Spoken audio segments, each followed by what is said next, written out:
Patawarin po, sino kayo? 2 araw lamang ang lumipas mula nang malagdaan ang papeles ng diborsyo nang tumawag ang dating biyenan ko mula sa VIP na silid ng ospital at sumigaw sa telepono. Hoy, pumunta ka na dito at bayaran mo ang bill ko sa ospital. Ngumisi ako ng bahagya at nagpaliwanag na parang hindi ko siya kilala. Patawarin po, sino kayo? 7 taon ang aking kabataan at lakas ang inialay ko bilang manugang sa pamilyang iyon. 7 taon ng pagod, ng luha, ng walang tigil na pagseserbisyo, at sa katapusan, pinaalis nila ako sa bahay na walang dalang kahit 1 piso. At ngayon, 2 araw lamang pagkatapos ng diborsyo, tumatawag ang dating biyenan ko mula sa VIP na silid ng isang mahal na ospital at umuutos na pumunta, magbayad ng bayarin at mag-alaga sa kanya. Hindi lang iyon. Ninakaw niya ang ipon ng aking anak sa pamamagitan ng pandaraya, kinuha ang aking mana at nagpautang pa sa aking pangalan sa mga nagpapautang ng malaki upang ilubog kami ng aking anak sa pagkakautang. Natapos na ang aking hangal na pagtitiis. Panahon na para alisin ang maskara ng pagkukunwari at pilitin ang malupit na pamilyang ito na magbayad. Dapat nilang bayaran ang bawat luha na ipinaiyak nila sa akin at sa aking anak. Hawak ko ang papel ng diborsyo at naramdaman ko ang kakaibang gaan. 7 taon ng kabataan. 7 taon sa piling ng ibang pamilya, namumuhay na parang anino. Sabi nga nila, sa tamang asawa, ligtas ang babae. Pero sa pakikipagsama ko kay Raniel, natanggap ko lamang ang habang buhay na hatol na ang pangalan ay tiis. Lumabas ako sa gusali ng hukuman ng lungsod ng Maynila. Mahigpit kong hinawakan ang maliit na kamay ng aking anak na si Mia habang lumakad kami palabas, literal na walang dalang anumang bagay na may halaga. Si Raniel, ang duwarteng lalaki na aking katabi ng higaan sa loob ng 7 taon, ay nakatayo sa likod ng kanyang ina at hindi man lang naglakas loob na itaas ang mga mata at tingnan kami. 7 taon ang aking lakas, pera at dangal na ibinuhos sa pamilyang iyon. Nagtatrabaho ako mula umaga hanggang gabi at tuwing sweldo, higit sa kalahati ng aking kita ay ibinibigay sa tinatawag nilang pangkalahatang pondo ng pamilya na pinamamahalaan ng aking biyenan na Signang Remedios Valdez. Hindi ako makabiling bagong damit para sa sarili ko. Hindi ako gumagamit ng mamahaling pangalagaan ng balat. Lahat iyon ay para sa pagkain sa mesa ng pamilya ng asawa, para Signeng Remedios ay makapunta sa mga spa at resort at para mabayaran ang mga pagkatalo ng mga negosyo ni Raniel. Pero sa mga mata ni Gneng Remedios, palagi akong nananatiling isang mapagsamantalang probinsyana, isang mapanghiya. Umabot sa sukdulan ang lahat nang bukas na nagkaroon ng kerida si Raniel na may buong pahintulot at maging sa udyok ng kanyang ina. Pinilit nila akong pumirma sa kahilingan ng diborsyo at pinaalis sa bahay ng walang kahit 1 piso. Iyon ay 2 araw na ang nakakaraan.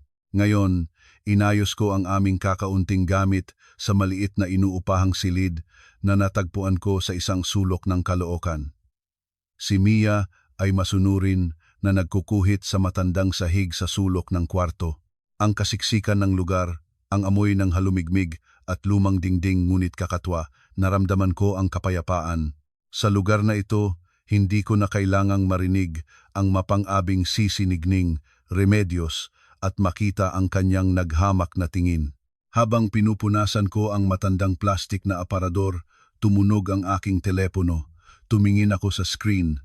KNG Remedios Valdez.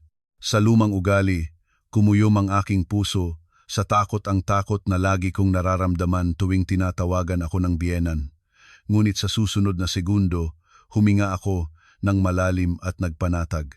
Hindi na ako ang kanyang manugang. Pinahid ko ang screen. Bago pa man ako makasalita, sumugod na ang matulis at puno ng plastik na pagmamalaking boses ni Gnang Remedios mula sa kabilang dulo. Elena, nasaan ka? Anong ginagawa mo? Bakit hindi ka pa pumupunta dito? Alam mo bang nasa ospital ako? Pumunta ka agad sa International Medical Center, VIP, silid bilang 5, at bayaran mo ang bayarin ko. Bilisan mo at magdala ka ng mainit na juice at damit pang ilalim ko mula sa aparador. Nandito akong nakahiga at wala naman ang manugang. Natatawa na ang mga tao. Ilang segundo akong nanatiling tahimik. Malinaw na narinig ko ang bawat salita. Narito si Ginang. Remedios sa VIP na silid ng isa sa pinakamahal na ospital sa lungsod at tumatawag siya sa akin sa babae na itinapon niya sa kalye 2 araw na ang nakakaraan upang utusan na magbayad ng bayarin at mag-alaga sa kanya. Ang kapalparang ito ay lampas na sa lahat ng makukuhang imahinasyon. Ano ba ang tingin niya sa akin? ATM na walang katapusan, libreng kasambahay na handang tumanggap ng lahat ng kahihiyan. Ang lahat ng kapaitan na naipon sa loob ng 7 taon ay biglang naging di nakikitang puwersa na kumulo sa aking dibdib. Naalala ko ang malamig na tingin ni Raniel sa hukuman. Naalala ko ang mapagmataas na ngisi ni Ginang. Remedios nang umalis kami ng anak ko sa kanilang 3 palapag na bahay na may dalang lamang na 2 lumang maleta.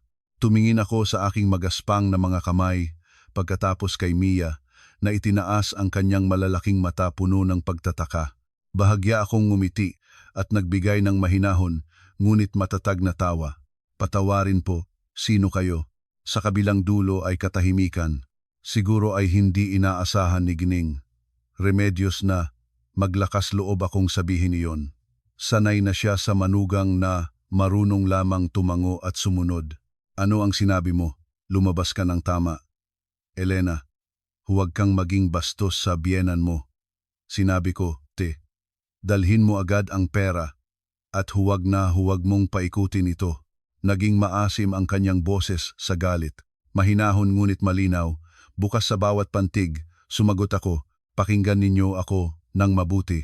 Ang inyong anak at ako ay nagdiborsyo na itim sa puting nakasulat. Ang desisyon ng hukuman ay nagkabisa 2 araw na ang nakakaraan. Hindi na ako ang inyong manugang at hindi ako obligado na mag-alaga sa inyo o magbayad kahit 1 piso para sa inyo.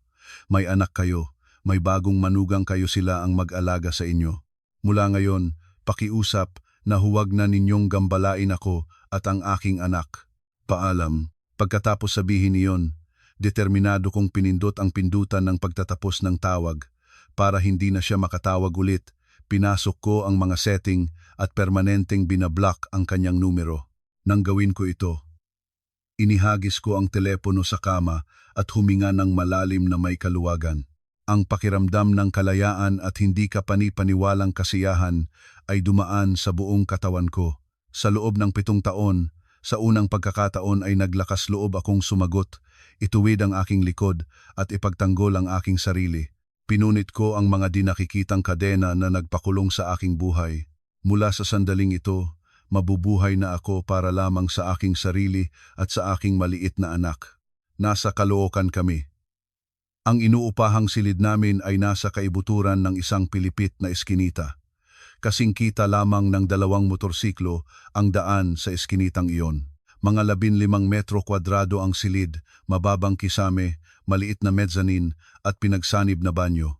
Kasama lang na muwebles ang matandang bakal na higaan, lumang aparador na tela at ilang plastik na basket na mabilis kong binili sa palengke.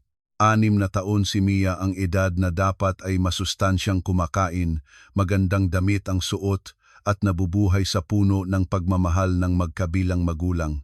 Ngunit napilitan siyang magtiis ng kahirapan at kasiksikan kasama ko. Sa unang gabi sa bagong tirahan, bumuhos ang ulan. Ang tunog ng mga patak sa bakal na sungkod sa labas ng bintana ay nagpabingit.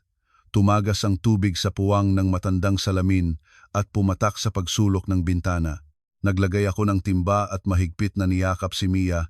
Tinakpan kami ng manipis na kumot. Mommy, ang liit naman ng ating bahay at ang lakas ng ulan, hindi ako makatulog. Darating ba si Daddy Raniel para sunduin tayo sa malaking bahay? Tanong ni Mia sa kanyang inosenteng boses. Kumuyom ang aking puso. Nilunok ko ang mga luha na gustong tumalon, hinagod ang kanyang ulo at malambot na ngumiti. Ang ating bahay ay maliit man, napakainit naman. Anak, dito na tayo palaging titira. Sa malaking bahay na iyon ay hindi na tayo babalik. Si Daddy Raniel ay may sarili na siyang buhay. Magtratrabaho na ang mami, kikita ng pera, bibilhin si Mia ng mga bagong damit at maraming matamis. Magiging mabuting bata ka ba at mamahalin ng mami? Mahal na mahal ko si mami. Nang higit sa lahat, hindi ko na kailangan ng malaking bahay. Gusto ko lang nakasama ang mami. Niyakap niya ang aking leeg, isinandal ang kanyang mukha sa aking dibdib at masunuring ipikit ang mga mata.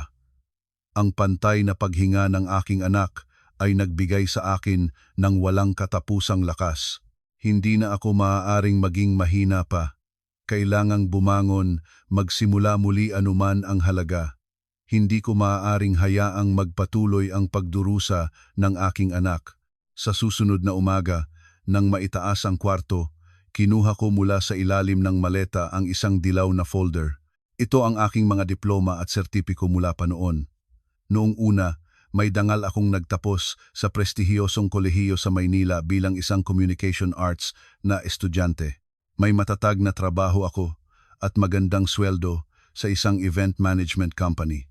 Ngunit dahil sa bulag na pagmamahal kay Raniel, naniwala ako sa matamis na salita ni Gnang, remedyos na sapat na ang babae na maging tagapag-alaga ng tahanan at iniwanan ko ang lahat. Itinago ko ang aking diploma sa pinakamalayo na mesa at nagsuot ng delantal. Naging isang housewife na ang tanging amoy ay ang kusina at mga panlinis ng bahay. Sa pag-alala ngayon, naunawaan ko na iyon ang pinakamaling desisyon sa aking buhay. Maingat kong pinagalaw ang diploma na ang mga titik ay malinaw pa rin. Nangutang ako ng lumang laptop sa aking pinsan at nagsimulang maghanap ng trabaho sa internet. Maingat na muling sinulat ang aking resume, idinagdag ang karanasan sa pamamahala ng pananalapi at pag-aayos ng tahanan na nakamit ko sa loob ng 7 taon. Ginawa kong kapaki-pakinabang ang mga kasanayang tila walang silbi ng isang housewife, pamamahala ng oras, budget at paglutas ng mga krisis.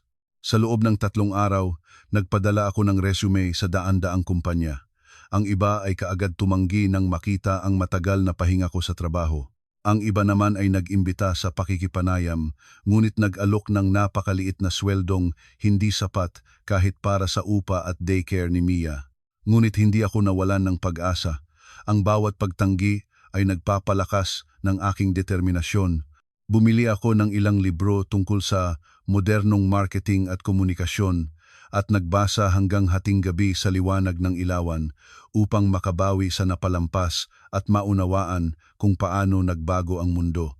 Puno ako ng determinasyon na ibalik ang aking buhay, ang paggalang sa sarili na nawala sa bahay ni Gnang Remedios. Sa katapusan ng linggo, nagpasya akong maglinis. Habang inaayos ang isang karton na puno ng lumang libro, nahulog sa sahig ang isang maliit na notebook na may itim na balot na katad. Kinuha ko ito at tinampian ang alikabok.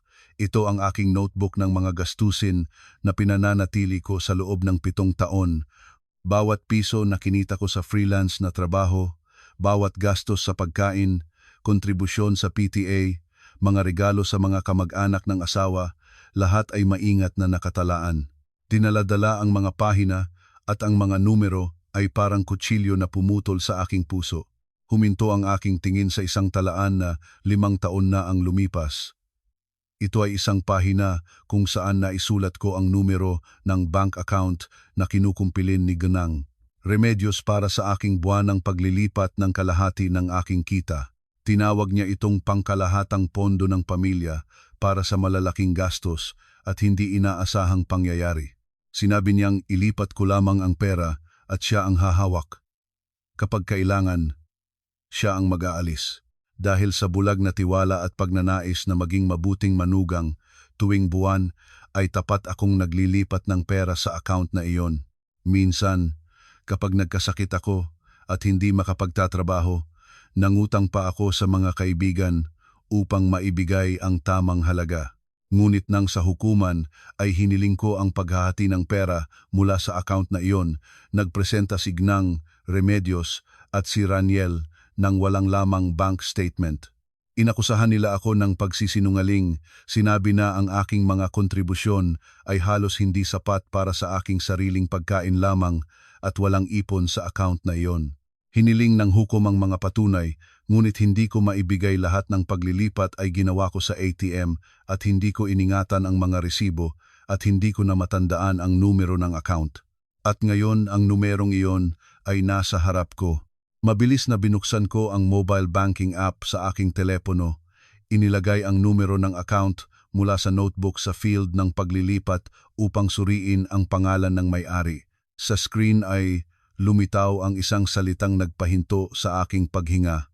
Ang may-ari ng account ay hindi si Gneng, Remedios Valdez o si Raniel. Ang pangalan ng may-ari, Lourdes Villanueva. Si Lourdes Villanueva, ito ang kapatid na babae ni Jeng, Remedios, tiya ni Raniel, na nakatira sa Davao. Nagsimulang lumabo ang aking paningin. 7 taon ang aking pagpigil ng sarili, tumanggap ng wala, nagbigay sa tinatawag nilang pondo ng pamilya. Lumabas na iyon ay isang napakalaking pandaraya. Matalinong ginamit ni Gnang Remedios ang account ng kanyang kapatid upang makatanggap ng pera mula sa akin. Sa hukuman, lahat ng asset sa pangalan ng mag-asawa o sa kanyang pangalan ay hindi kasama ang halagang ito. Ang batas ay hindi makikialam sa usapin ng isang pangatlong partido na walang direktang kaugnayan sa diborsyo nang walang konkretong patunay. Napakayabang niya at legal pa ang paraan, ngunit hindi doon natapos ang mga katakutan. Sa paglipat ng ilang pahina, nakarating ako sa talaan na may petsang 1 araw ng Oktubre, ilang taon na ang nakakaraan. Sa araw na iyon ay namatay ang aking ina sa mabigat na karamdaman. Bago siya namatay, ibinenta niya ang kanyang apartment sa lalawigan at hinati ang pera ako at ang aking kapatid na babae ay nagkatanggap ng 1,500,000 piso bawat isa. Para sa masamang araw, mahigpit na iniutos ng ina na pangalagaan ang pera para sa kinabukasan ni Mia. Ngunit pagkatapos ng libing, lumuhod si Gneng Remedios sa harap ko, nag-uumiyak at nagmamakaawa na iligtas ang pamilya. Nagpalabas siya ng perpektong palabas. Si Raniel ay nag-invest ng pera sa negosyo ng kaibigan, niloko siya at ngayon ay may malaking utang na maaaring magpabilanggo sa kanya. Nagmakaawa siya na ipahiram sa kanya ang 1,500,000 para mabayaran ang utang ni Raniel. Sumumpa siya sa kanyang karangalan na kapag naibenta ang kanyang property sa probinsya, ibabalik niya ang lahat ng piso. Dahil sa awa sa asawa, dahil sa pakikiramay sa luha ng biyenan, natunaw ako at ibinigay ang lahat ng mana ng aking ina walang resibo, walang saksi. Pagkatapos noon, nagpatuloy si Raniel sa kanyang maluho at tamad na pamumuhay, at ang pera mula sa pagbebenta ng property, tahimik na ginawa ni Gneng Remedios na ginto at itinago sa ligtas. Sa tuwing maingat akong nagbubukas ng paksa tungkol sa 1,500,000, itinapon niya ang bagay at sumigaw na ako ay kuripot at mapagkalkula at hindi ganoon ang ginagawa sa pamilya. Sa panahon ng diborsyo, walang kahihiyang itinanggi niya ang lahat, sinabi na hindi siya kailanman kumuha ng kahit 1 piso mula sa akin at inakusahan pa niya ako na ginastos ko ang pera sa isang lalaking kasintahan. Iniyakap ko ang notebook sa aking dibdib. Ang mga luha ng puot at sama ng loob ay dumampi sa aking pisngi. Ang kalupit-lupitan at walang awa ng pamilyang ito ay lumampas na sa lahat ng hangganan ng pagkatao. Hindi lang nila tinanggal ang lahat ng aking lakas, walang habag din nilang kinuha ang huling naiwan ng aking yumaong ina. Pinunasan ko ang aking mga luha. Ang aking tingin ay naging malamig at determinado. Inakala nila na madali nilang maaari itong lunukin. Matagal na akong nagtitiis. Sumumpa ako sa alaala ng aking ina, sumumpa para sa kinabukasan ni Mia. Ibabalik ko ang lahat ng sa akin. Sa anumang halaga, aalisin ko ang maskara ni Gnang Remedios Valdez.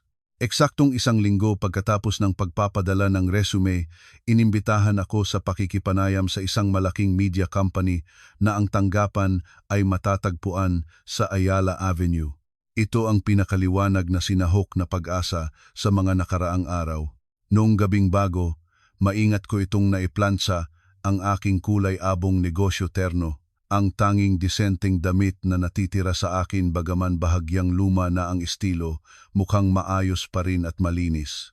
Nang umaga, nagising ako sa madaling araw, mabilis na nagluto ng lugaw para kay Mia, inihatid siya sa daycare at ako naman ay sumakay sa aking lumang motorsiklo papunta sa busy na kalye ng Maynila. Nagtatak ang motorsiklo, ngunit puno ang aking puso ng determinasyon. Ang gusali ng media company ay napakalaki, gawa sa salamin at konkreto. Pumasok ako sa lobby at huminga ng malalim upang mapanatag. Mahirap ang pakikipanayam. 3 manager ang kaharap ko, lahat ay bata ngunit may napakatalas na tingin. Mapilit nilang tinanong ang tungkol sa aking 7 taong pahinga sa trabaho. Sa halip na umiwas, tapat akong nagsalaysay ng aking sitwasyon. Inilahad ko ang mga taon ng pagiging housewife bilang napakahalagang karanasan sa sining ng organisasyon, kasanayan sa pakikipagnegosasyon sa mga pagbili at kakayahang pamahalaan ang microfinance. Nagmungkahi ako ng ilang ideya para sa media company na nakatuon sa psikolohiya ng mga housewife, isang segment ng audience na mas kilala ko kaysa kanino man. Nakita ko ang pagbabago ng interes sa mga mata ng HR director. Natapos ang pakikipanayam sa mas kaswal na kalooban kaysa sa inaasahan ko. Nangako silang magbibigay ng sagot sa loob ng 3 araw. Lumabas ako sa silid ng pakikipanayam na pakiramdam ko ay bumagsak ang napakalaking timbang mula sa aking mga balikat. Habang lumalakad sa koridor at sinusuri ang mga dokumento sa folder, hindi ko napansin ang lalaking paparating at sinalubong ko siya. Sa banggaan, nahulog ang folder mula sa aking mga kamay at nagsabog ang mga dahon sa marmol na sahig. Pasensya na, napabaya ako. Agahan kong sinabi habang nagmamadaling kunin ang mga nagsabog na papel. Lumukso pababa rin ang lalaki at tumulong sa akin. Mahaba at malakas ang kanyang mga daliri. Walang problema. Sa susunod, maging mas maingat, maririnig ang kanyang mababang, mainit na boses. Nang itaas niya ang kanyang ulo upang ibalik sa akin ang mga papel, pareho kaming natigilan. Nagtagpo ang aming mga tingin, ang guladong mukha, matalinong malinaw na mga mata at pamilyar na ngiti sa ilalim ng tuwid na ilong. 10 taon ang lumipas. Nagdagdag ng kahinugan at kabuuan ang panahon sa kanyang mukha, ngunit nakilala ko siya kaagad. Daniel? Daniel Cruz, mula sa Communication Arts, Batch Dose? Nag-alinlangan kong nagtanong. Kumukuyom ang lalaki, pagkatapos nagnining ang kanyang mga mata sa pagtataka. Elena, ang ating class secretary. Grabe, maliit talaga ang mundo. 10 taon tayong hindi nagkita. Bulalas niya. May tunay na kagalakan sa kanyang boses sa pagkikita. Si Daniel ay aking kasamahan sa kurso. Magandang magkaibigan kami, magkasamang sumali sa mga volunteer project ng kolehiyo. Matalino siya, tapat, at laging lumalaban para sa katarungan. Pagkatapos ng pagtatapos, ay nagdesisyon siyang kumuha ng law, at ako naman ay nagtrabaho at nagmadaling ikinasal. Hinati ng buhay ang aming landas, at mula noon ay nawala ang aming ugnayan. Ano ang ginagawa mo dito? May meeting sa mga partner? Masayang nagtanong si Daniel, tinitingnan ang aking negosyo terno. Katapos lang ng pakikipanayam sa media agency sa ika-6 na palapag. Ikaw naman, ano ang ginagawa mo sa gusaling ito? Numiti ako. Nararamdaman ang init ng lumang pagkakaibigan. May abugasya ako sa ika-10 palapag. Anong pagkakataon? Libre ka ba ngayon? Imbitahan kita sa kape.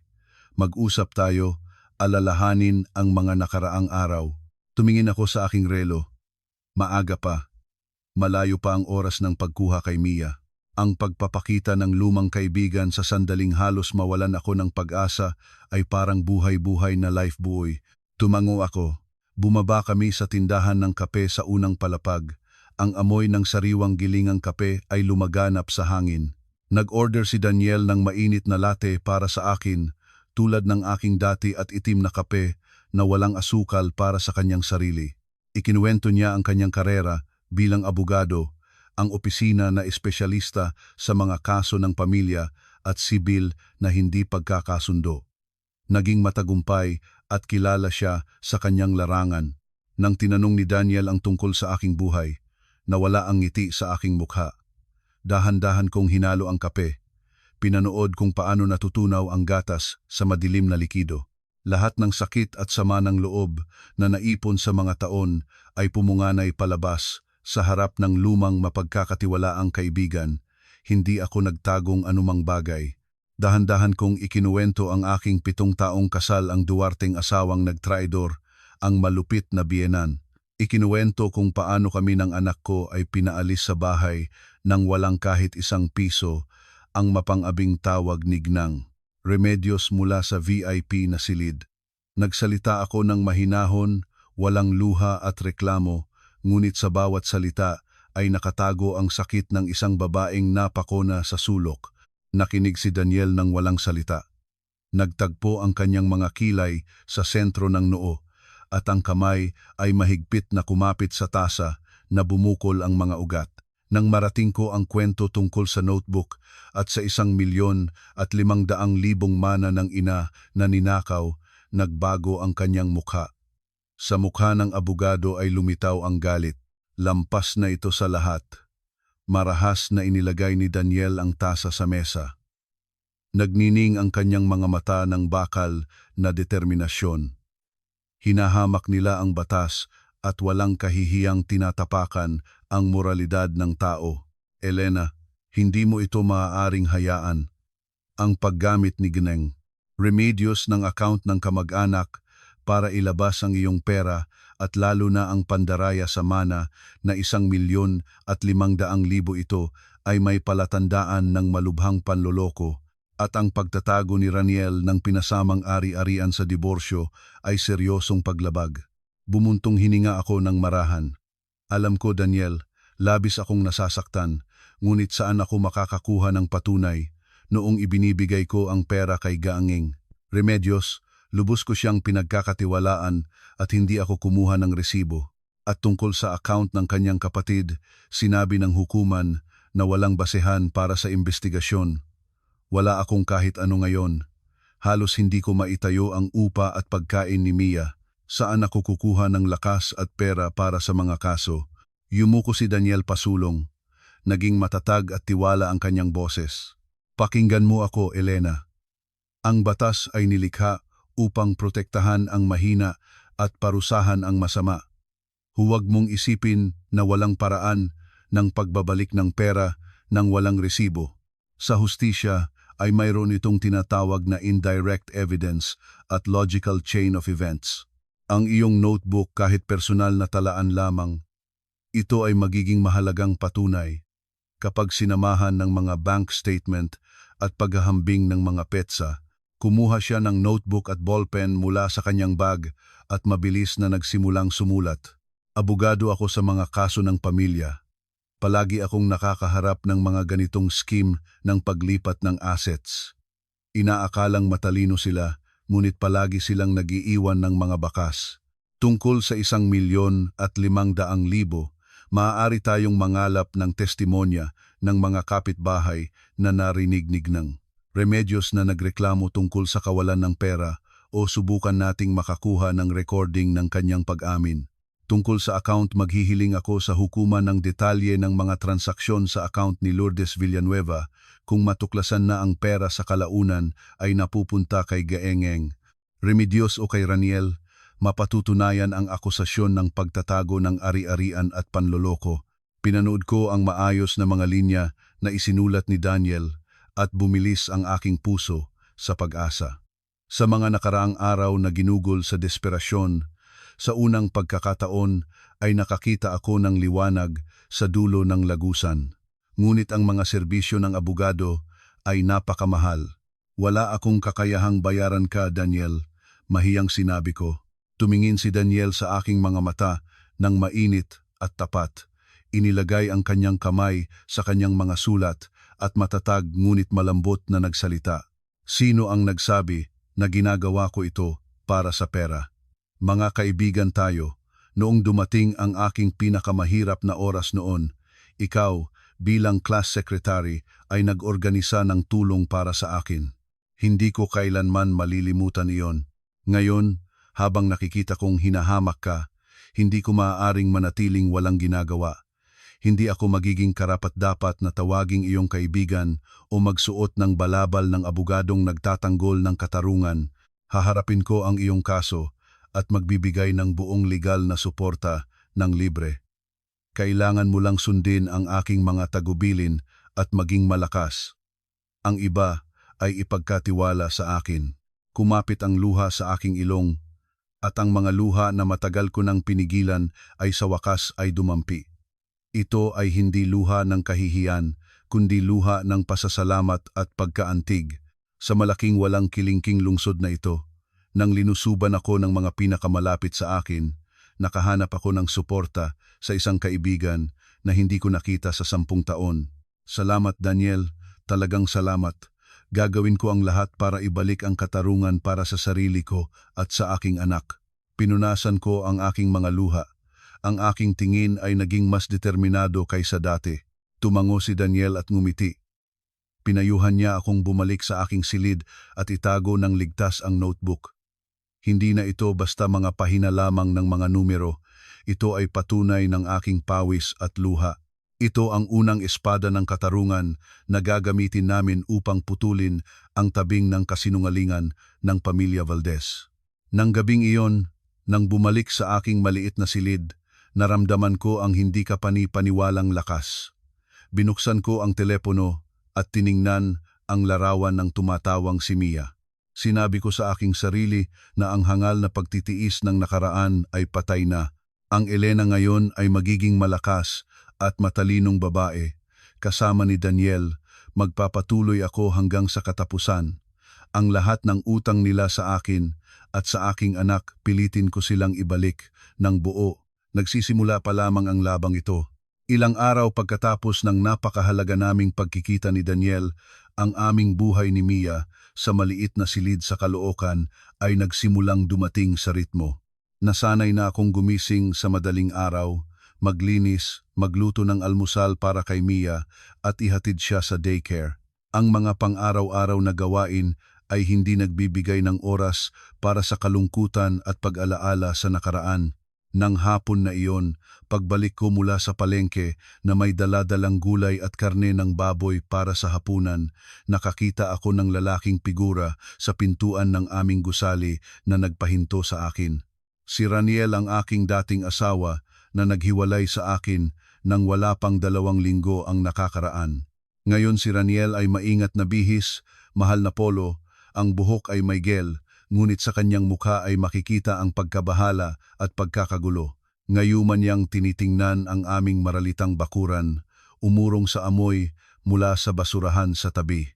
Nang makita niya ako kasama ang aking lumang motorsiklo, nagmadali siyang lumapit, sinusubukang gayahin ang pinakamagiliw ng ngiti. Elena, galing palengke? Kayo pala ay nakatira dito? Halos hindi ko mahanap ang inyong tirahan. Inilagay ko ang motorsiklo sa tabi at malamig na tiningnan ang traidor na ito.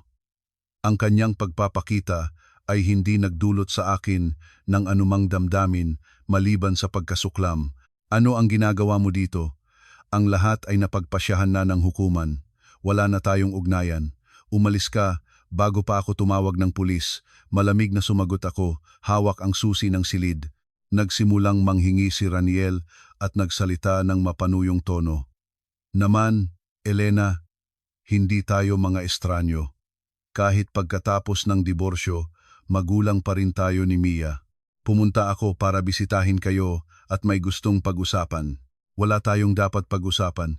Hindi kailangan ni Mia ng ama na nagnakaw at kasabwat ng kanyang ina sa pagpapalabas sa kanila ng bahay nang walang kahit isang piso. Umalis ka. Humakbang ako patungo sa pintuan. Nagmadali si Raniel na harangin ang daan. Ang kanyang mukha ay naging palalo tulad ng pagkakilala ko sa kanya. Sige, diretso ko na sasabihin. Malapit na ang kaarawan ni nanay, 70 na. Nasa ospital man siya, mas magaling na siya ngayon. Gusto niyang mag-ayos ng malaking handaan sa isang 5 bituin na restaurant sa Makati para magpakita sa mga kamag-anak. Mahirap na ako ngayon. At si Christine ay bumili ng sasakyan. Mahirap din. 7 taon ka naming manugang. Bigyan mo ako ng 500,000 para sa deposito sa restaurant. Isipin mo, beses-beses mo na itong paggalang kay nanay. Natigilan ako. Hindi makapaniwalang marinig ito. Isang lalaki sa edad na 40 taon, direktor ng isang maliit na kumpanya na nagnakaw sa asawa at anak, ay pumunta ngayon sa lugar na ito upang humingi ng pera sa dating asawa para sa selebrasyon ng masamang ina niya. Ang kapalparang ito ng kanilang pamilya ay umabot na sa sukdulan. Itinataas ko ang aking ulo at tuminawa. Ang aking tawa ay mapait ngunit determinado. Raniel, nababaliw ka ba? Pinilit akong magdiborsyo ng iyong ina. Sinasakal niya ako sa dumi. Tumawag siya para utusan akong mag-alaga sa kanya sa ospital. At ngayon ay pumunta ka dito para humingi ng 500,000 para sa kaarawan niya. Itinuturing ba ninyo ako na isang gintong bukal o isang ganap na tanga na maaaring pagsamantalahan ng walang katapusan? Namula ang mukha ni Raniel sa galit at kahihiyan. Sumigaw siya, "Huwag kang maging bastos. Matagal kang nagtrabaho at nagtago ng pera. Huwag mong isipin na hindi ko alam. Nagpanggap kang dukha sa diborsyo, ngunit marami ka palang pera. Bilisan mo. Kung hindi ay huwag kang magreklamo." Tumingin ako sa kanya ng diretsyo. Ang aking boses ay matalas na parang kutsilyo. Ang pera ko ay kinukuha ng iyong ina sa pamamagitan ng pandaraya sa account ng iyong tiya at 1,500,000 mana ng aking yumaong ina ay ninakaw din niya para takpan ang mga pagkalugi ng iyong walang kwentang negosyo. At ikaw pa ay naglakas loob na humingi ng pera sa akin? Pakinggan mo. Wala akong kahit 1 piso para sa inyong bulok na pamilya. Umalis ka rito. Kahit isang hakbang pa at sisigaw ako na may magnanakaw dito. Habang sinasabi ito, kinuha ko ang walis na nakatayo sa sulok at mapanganib na itinaas ito. Kumukulo ang galit sa loob ko. Ang mga kapitbahay, nakarinig ng ingay, ay nagsimulang dumungaw mula sa kanilang mga pinto. Nakita ni Raniel ang aking determinasyon at mga mapag-usisang tingin. Naunawaan niya na walang matatamo sa pamamagitan ng puwersa. Galit na itinuro niya ako. "Pag-abutan mo pa ako. Ahas na walang utang na loob. Hindi namin ito hayaan ng ganyan." Pagkasabi noon, bumalikwas si Raniel at mabilis na naglaho sa makitid na eskinita. Pinanood ko ang kanyang kahabag-habag na likod at malakas na inihagis ang walis sa lupa. Tapos na ang aking mahina na nakaraan. Mula ngayon, ang sinumang mangahas na galawin ako o ang aking anak ay magbabayad para doon. Nang Lunes ng umaga, habang inihahanda ko si Mia para sa daycare, tinawag ako ng kartero. May maliit na pakete para sa akin.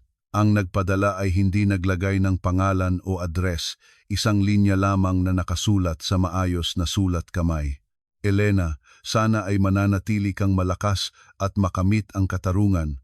May pag-aalala na kinuha ko ang pakete at maingat na binuksan ito.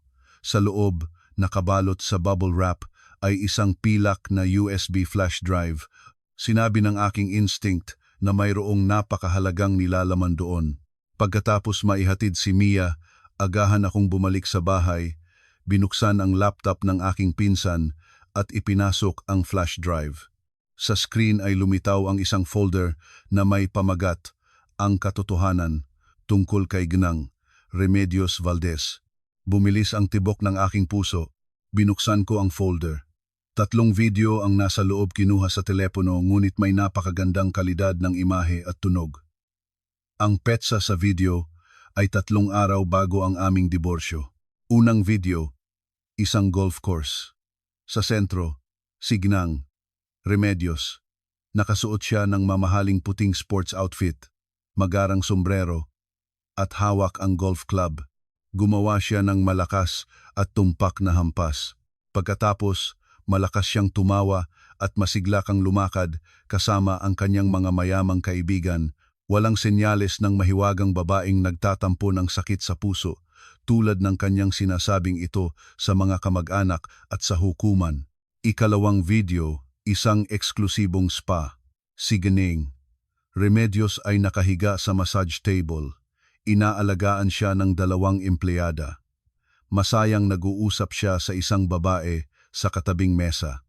Ang kanyang matulis at palalo na boses ay malinaw na naririnig. Tingnan mo, ilang araw lang akong nagreklamo ng sakit sa dibdib, hirap sa paghinga, at agahan na alarma si Raniel. Sinabi ko sa kanya na habang hindi niya tinatanggal ang probinsyanang iyon, hindi ako magtatagal. Ngayon, sinabi ko kay Christine na dalhin ako sa international na ospital at mag-arrange ng VIP room. Doon ako mamamalagi. Kukuha ng mga sertipiko na mahina ang kalusugan at mabilis na mapag-uusapan ang diborsyo at aalis si Elena nang walang kahit isang piso dahil hindi naman niya kayang alagaan ang isang may sakit na matanda. Isang bato, 2 ibon. Ikatlong video. Sa pintuan ng ospital, si Gineng Remedios ay lumalabas mula sa mahal na sasakyan ni Christine. Maayos ang kanyang lakad, ngunit pagkakita niya sa nurse na may wheelchair, biglang hinahawakan niya ang kanyang puso. Nagkunwari siyang mawalan ng balanse at bumagsak sa wheelchair. Si Christine sa tabi niya ay kumukuha ng papel na napupunasan ng luha at nagmamadaling ihatid ang nurse na dala ito sa emergency room. Ang palabas ay perpektong isinagawa. Paulit-ulit ko itong pinanood, nanginginig sa galit at pagkasuklam. Lumalabas na ang atake sa puso.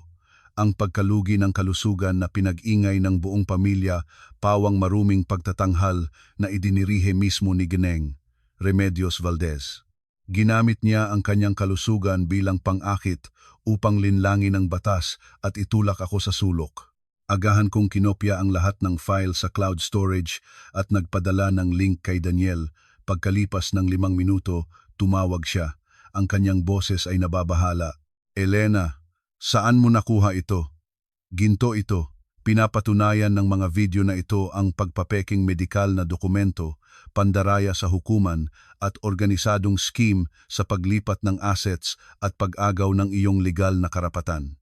Mayroon na tayong pinakamalakas na baraha na magbabago ng buong laro. Natanggap ko ito sa isang anonymous na pakete ngayong umaga. Daniel, ang sulat kamay sa sobre ay pamilyar na pamilyar, ngunit hindi ako sigurado kung kanino ito. Marahil sa bahay na iyon ay may isang tao pang may konsyensya na hindi na nakayanan ang kalupit-lupitan ni Gineng Remedios. Sagot ko, nararamdaman ang walang hanggang pasasalamat sa misteryosong nagpadala. Itago ang flash drive ng ligtas. Ngayon din, dadalhin ko ang mga patunay na ito sa pulis at isasama sa kaso kasama ang iyong notebook. Ang palabas, Gineng Remedios ay malapit ng matapos, may tiwala na sinabi ni Daniel. Pagkatapos ng tawag, lumabas ako sa balkonahe at tumingin sa malinaw na langit ng Maynila sa umaga. Ang katotohanan ay nagsisimulang lumabas sa liwanag. Ang naghasik ng kasamaan ay aanihin ang bagyo. 2 araw pagkatapos matanggap ang flash drive, tumatawag ang isang di kilalang numero. Sa kabilang dulo ay isang nag-aalangang boses ng babae, naputol ng mga buntong hininga. Elena, ako, si Aling Tina, kasambahay ni Gineng Remedios, maaari ba tayong magkita? Nandito ako sa isang cafe, malapit sa Guadalupe MRT. Nagulat ako, ngunit agad pumayag. Si Aling Tina, isang babae mula sa probinsya, ay nagtatrabaho sa kanila ng 5 taon na. Habang biyenan ako, nagsuportahan kami sa isa't isa. Palagi akong nagbibigay sa kanya ng pagkain at kapag nagkasakit siya, bumibili ako ng gamot at nagluto para sa kanya. Tinatrato naman siya ni Gineng Remedios na parang alipin, palaging sigasig at nagpapahiya. Naawa si Aling Tina sa akin at maraming beses niyang nakita akong umiiyak sa kusina. Ang maayos na sulat kamay sa sobre ng flash drive ay biglang pumasok sa aking isipan. Oo, sulat kamay niya ito. Nagmamadali akong pumunta. Nakaupo si Aling Tina sa sulok ng cafe. Sa kanyang pagod at sinanag na mukha ay makikita ang kapaguran at takot. Nang makita niya ako, bumangon siya at hinawakan ang aking mga kamay. Napaluha ang kanyang mga mata. Elena, gaano ka kaputla? Labis akong nagkasala sa iyo. Buwanang-buwang ay pinagdurusa kanila. At alam ko ang lahat ngunit nanahimik, takot akong matanggal. Kailangan ko namang magpadala ng pera sa anak ko para sa pag-aaral. Malambot ko siyang pinaupo, nagbuhos ng mainit na tsaa sa kanyang tasa. Huwag kang magsalita ng ganyan, Aling Tina. Mayroon ka ring sariling buhay at sariling kahirapan. Natanggap ko ang flash drive na inyong ipinadala. Saan ninyo nakuha ang mga video na iyon? Uminom si Aling Tina, nagpanatag at nagsalita. Ang telepono na ginamit niya ay lumang telepono ni Raniel. Nang pumunta si Gnang Remedios sa golf at spa, pinilit niya si Aling Tina na magdala ng kanyang mga gamit. Nagagalit sa kanyang pagmamataas at malupit na mga salita, lihim na kinuha ni Aling Tina ang lahat ng video. Hiniling niya sa kanyang pamangkin na estudyante na kopyahin ang lahat sa flash drive at ipadala sa akin. Nagbitiw na ako kahapon, Elena. Hindi na ako makakagawa ng isa pang araw sa bahay na iyon. Si Gnang Remedios ay isang diablo sa laman. Tinawag kita para ibigay ang isa pang bagay. Isipin mo ito ay pagbabayad ko ng aking kasalanan sa pagtahimik. Sa mga salitang iyon, inilabas ni Aling Tina mula sa kanyang bulsa ang isang maliit na voice recorder. Pinindot niya ang pindutan at sa gitna ng ingay ay narinig ang matulis at malamig na boses ni Gnang Remedios. Raniel, pakinggan mo ako ng mabuti. Si Elena ay nagsimula ng magsuspetsa tungkol sa ipon ni Mia.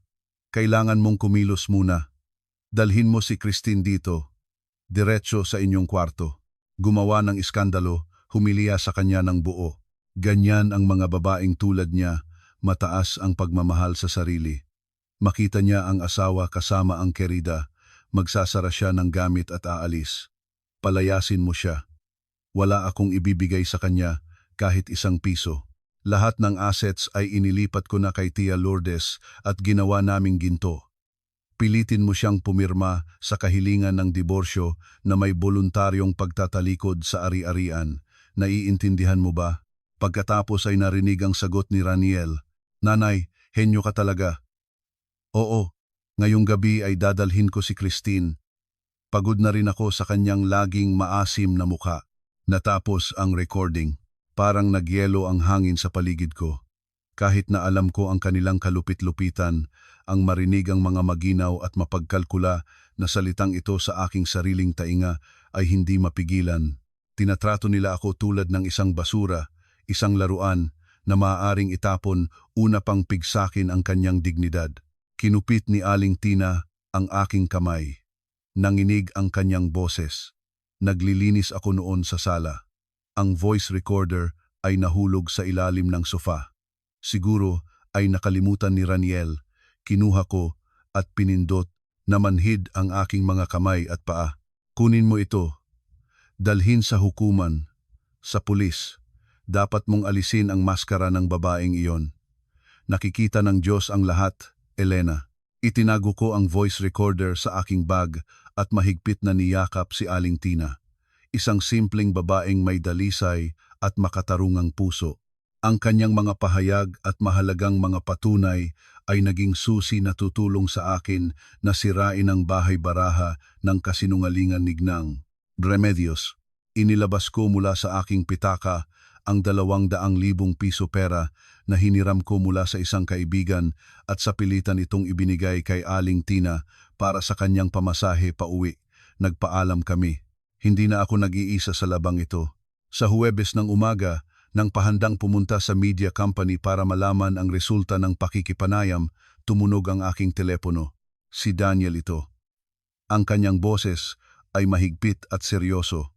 Elena, pumunta ka kaagad sa opisina ko. Kanselahin ang lahat. Natuklasan ko lang ang 2 kakilakilabot na bagay na ginawa ni Gnang Remedios at ni Raniel sa likod mo. Kritikal ang sitwasyon. Ito ay may kinalaman sa kaligtasan mo at ni Mia. Tinakot ako. Binalik ko ang aking motorsiklo at nagmadaling pumunta sa opisina ni Daniel. Nang pumasok sa kanyang silid, nakita ko ang buong mesa na puno ng mga dokumento at bank statements. Pinaupo niya ako at nagbuhos ng baso ng tubig. Pakinggan ng mabuti at subukan kang manatiling mahinahon. Tumingin sa akin si Daniel, sa kanyang tingin ay makikita ang kirot.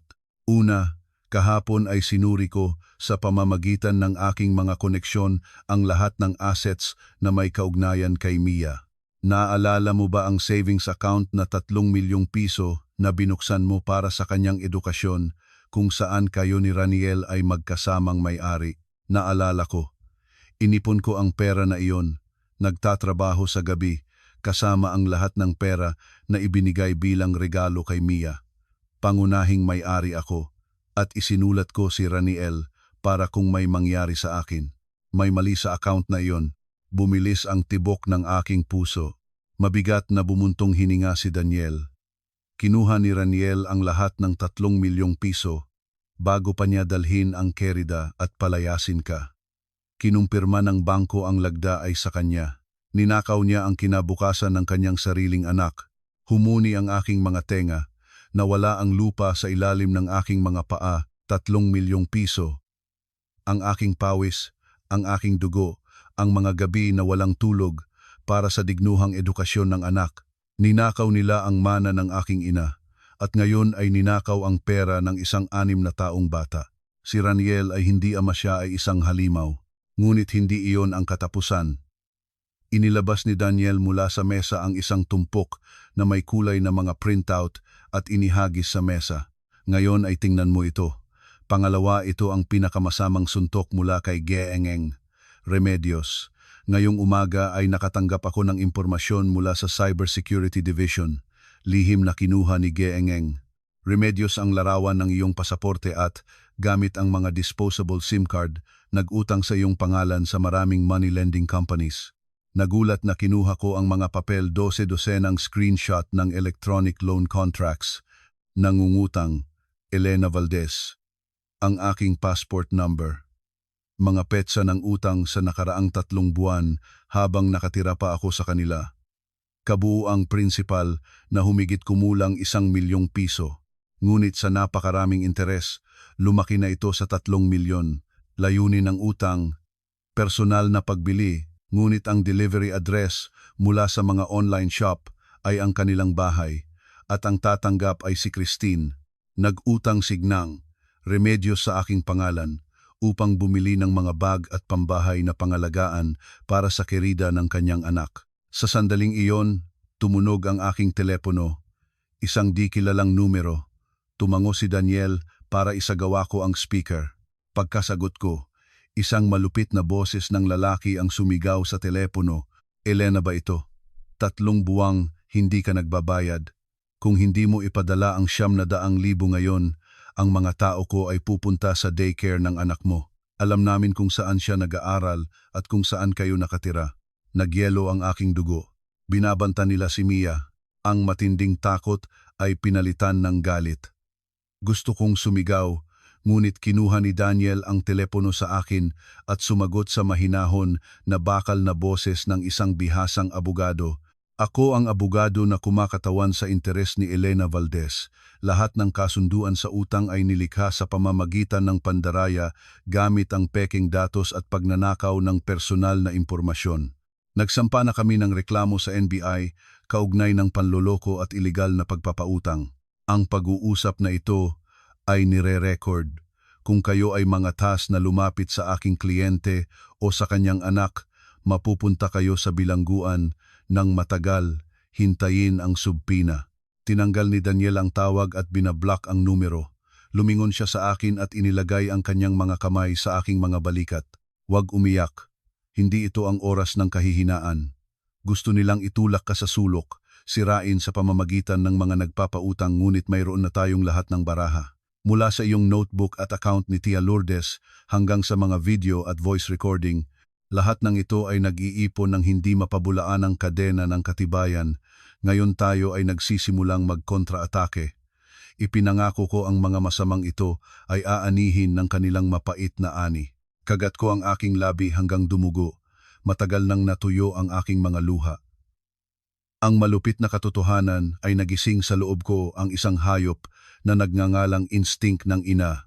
Sinuman ay maaring galawin ako, ngunit ang magmanghas na banta sa kaligtasan at kinabukasan ng aking anak ay magbabayad ng luha at dugo. Sa gitna ng bagyo ng kasamaan ng dating pamilya ng asawa, binuksan ng buhay ang isang maliwanag na pinto para sa akin.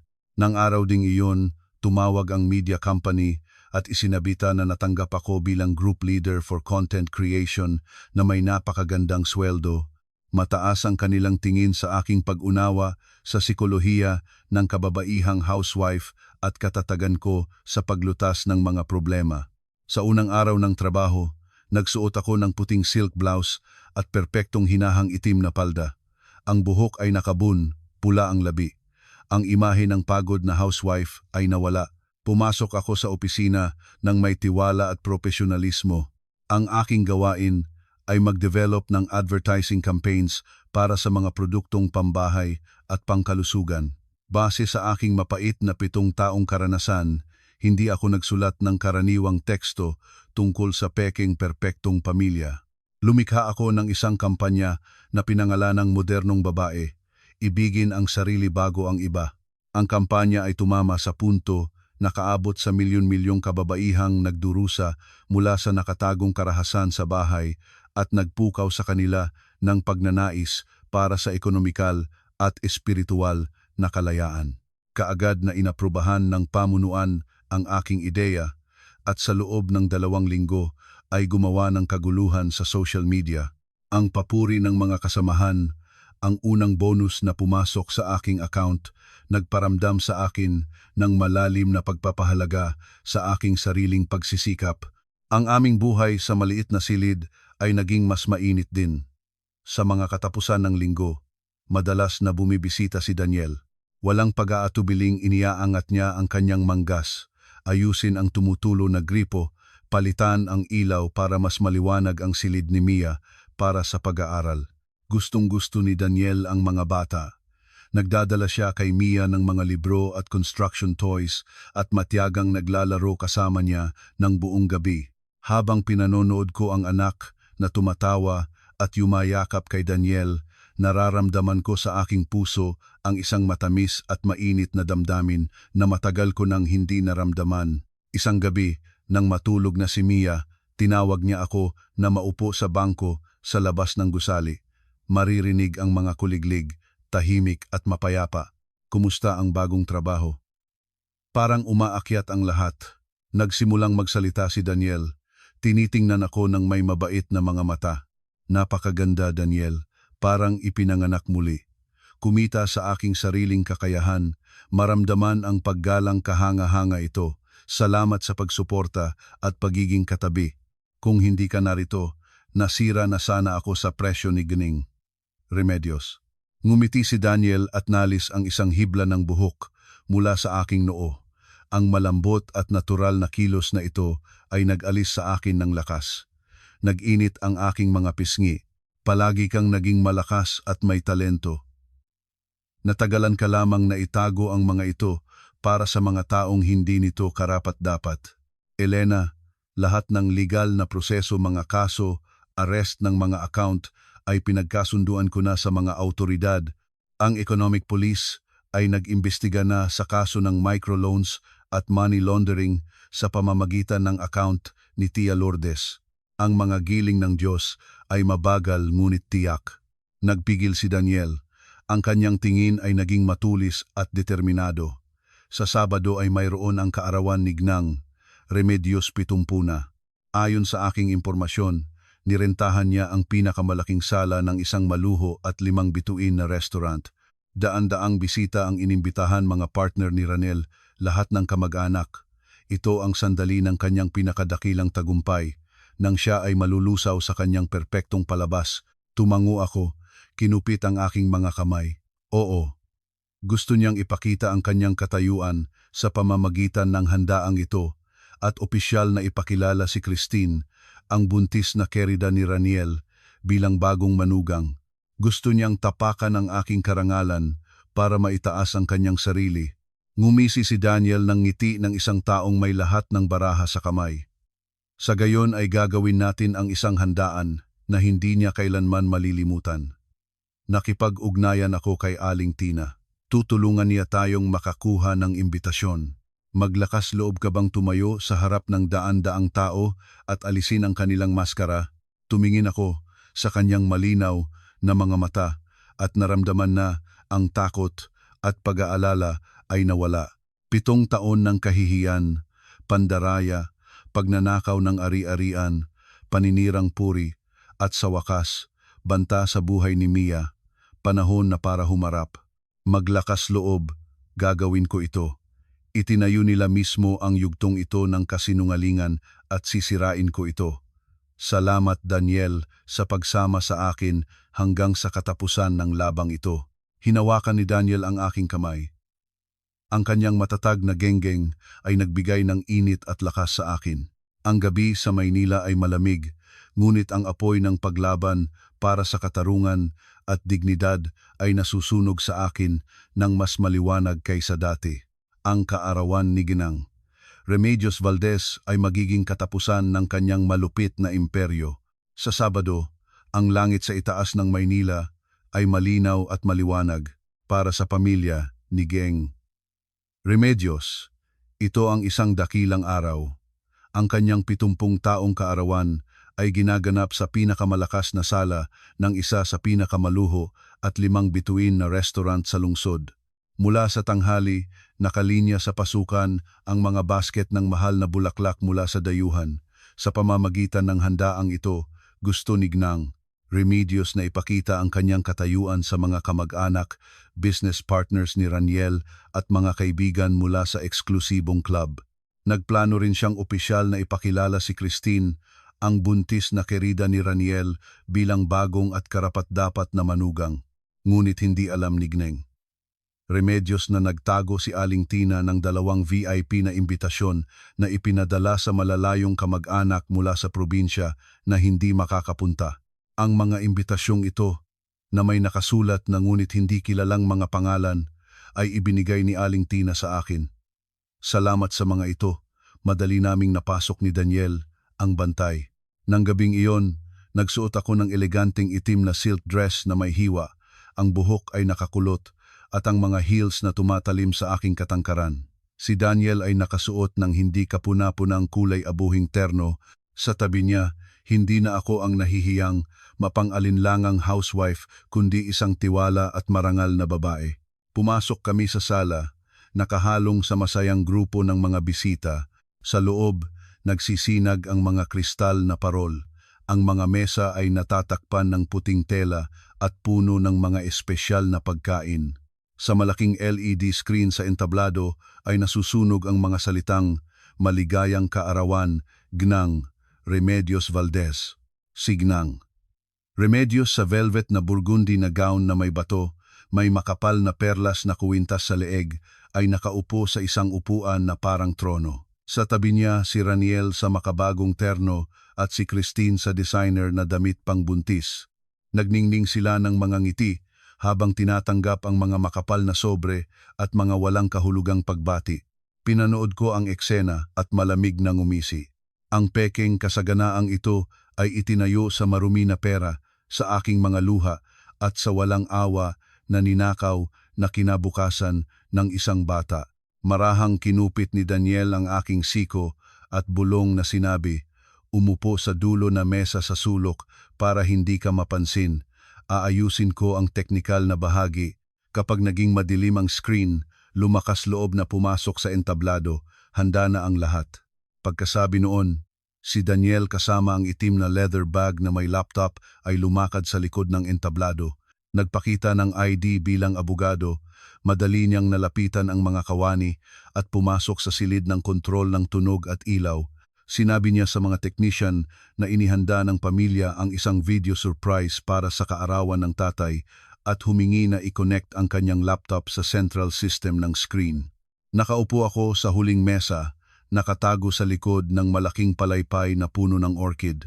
Lahat ng nangyayari sa entablado ay makikita ko ng malinaw. Mga 8:00 ng gabi, nang maupo na ang mga bisita, ang MC na may velvet na boses ay lumabas sa entablado at nagbigay ng maningning na talumpati tungkol sa mga nagawa ni Ginang Remedios at pagiging mapagmahal na anak ni Raniel. Pagkatapos ay kumuha ng mikropono si Raniel na may maantig na mukha, nagsimula siyang magsalita. Mga kagalang-galang na bisita, mahal naming mga kamag-anak, ang aking ina ay kamakailan lamang ay dumaan sa mabigat na karamdaman. Isang atake sa puso na halos nakuha siya sa atin, ngunit salamat sa Diyos ay gumaling siya. Ngayon, sa kanyang 70 kaarawan, gusto ko ring ipahayag ang isa pang masayang balita. Ang aming pamilya ay malapit na magkaroon ng bagong miyembro, isang tagapagmana ng aming angkan. Ipinakikilala ko sa inyo si Christine, ang aking magiging asawa. Sumabog ang sala sa palakpakan. Makatiyatrong pinunasan ni Gning. Remedios ang gilid ng kanyang mga mata, gamit ang panyo. Mahiyaing lumabas si Christine sa entablado, humilig kay Raniel, isang idilyo ng masayang pamilya. Eksakto sa sandaling iyon, ang napakalaking screen sa likod nila ay biglang naging madilim. Ang maningning na pagsulat ay nawala at pinalitan ng kadiliman. Tumirik din ang musika, nagkagulo ang sala. Lumingon si Raniel at nagnguso. Sa sandaling ito, dahan-dahan akong tumayo. Inayos ko ang aking damit at may mataas na ulo ay may tiwala na lumakad sa gitnang daanan. Ang tunog ng aking mga heels sa marmol ay umambon sa nanahimik na katahimikan. Signang, Remedios ang unang nakakita sa akin. Ang ngiti ay natulala sa kanyang mukha. Ang kanyang mga mata ay lumaki. Ang kamay na may hawak na baso ay nanginig. Nabuka ang bibig ni Raniel sa entablado sa pagtataka. Ang aking pagpapakita sa ganitong nakasisilaw at determinadong anyo ay isang kumpletong pagkabigla para sa kanila.